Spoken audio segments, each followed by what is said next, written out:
Ребят, всем привет! Опять Kia Magentis.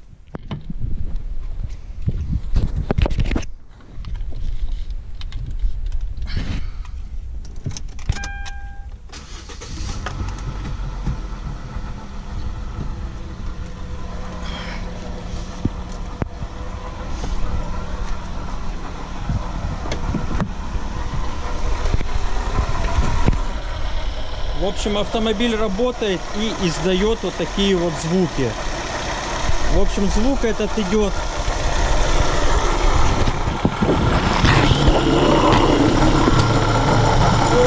Сам штифт помпы ходит восьмерка. В общем, помпа под замену. Ну и, соответственно, ремень и все ролики. Добрался я практически до помпы. Вот она. Крутится она туговато, на ней есть потеки уже антифриза, и прежде чем я ее буду снимать, надо вот эту вот всю грязь отсюда отмыть, поскольку когда буду ставить новую помпу, чтобы там было как можно меньше грязи. Так вот я здесь все отмыл, где крепится помпа. В общем, теперь ее откручиваю, сливаю через нее охлаждающую жидкость и меняю ее.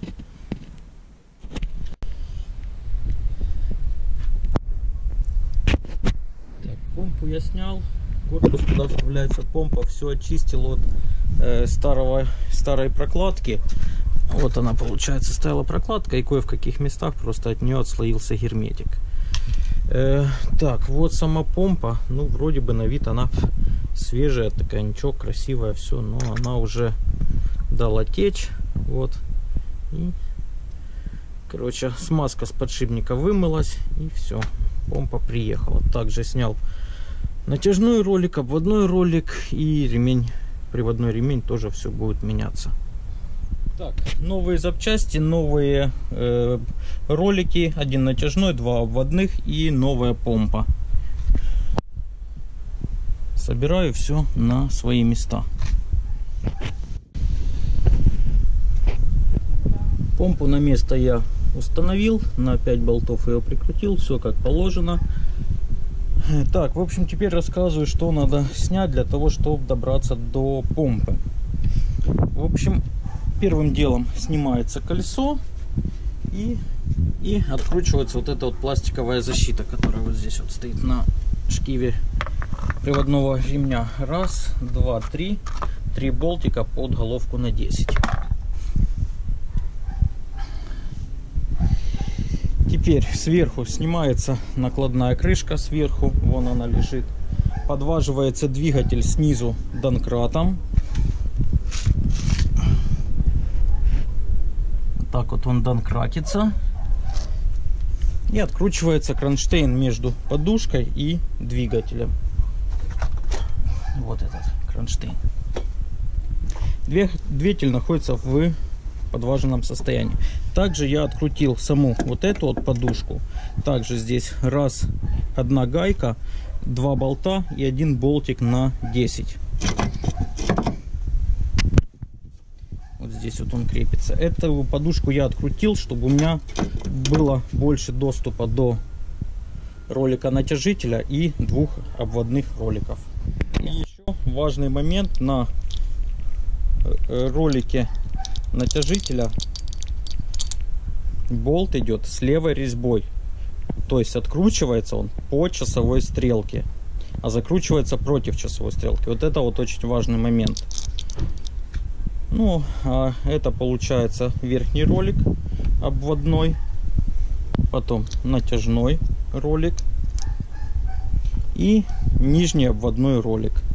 Но нижний я буду ставить, поскольку в последнюю очередь, поскольку двигатель у меня сейчас выважен вверх. Мне сейчас удобнее поставить ролик-натяжитель и верхний обводной ролик. Потом я двигатель опускаю вниз и прикручиваю 3-й обводной нижний ролик. Установив все ролики, натянул ремень. Самое главное, перед тем, как это все разбирать, запомнить, как идет расположение ремня между роликами.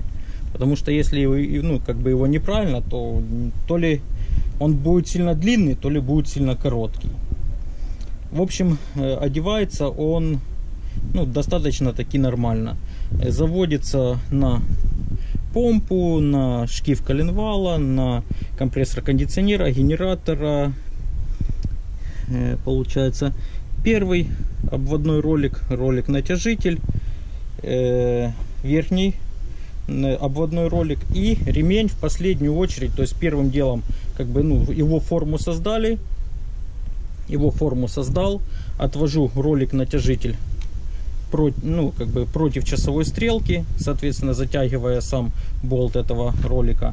И когда ролик отведен, ну, как бы на максимум, послабленный, последним делом одеваю ремень на шкив гидроусилителя руля. Ну, там буквально где-то что-то может не совпадать, потом кручу его по часовой стрелке, и ремешок сам заходит в свои дорожки, в свои пазы, и все в полном порядке.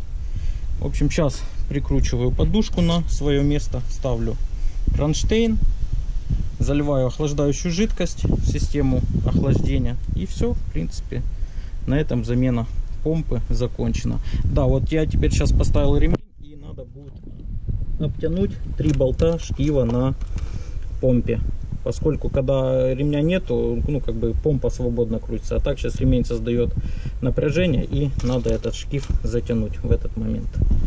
Собрал полностью автомобиль, залил охлаждающую жидкость, и машина сейчас работает. В общем, прогрелась до рабочей температуры, плюс-минус, да, патрубок горячий.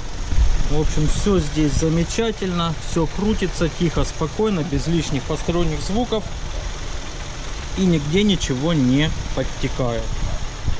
В общем, вот такой вот, по большому счету, видеоотчет получился для хозяина данного автомобиля. Ну а на этом все. Катаемся, не ломаемся. Всем удачи. Пока.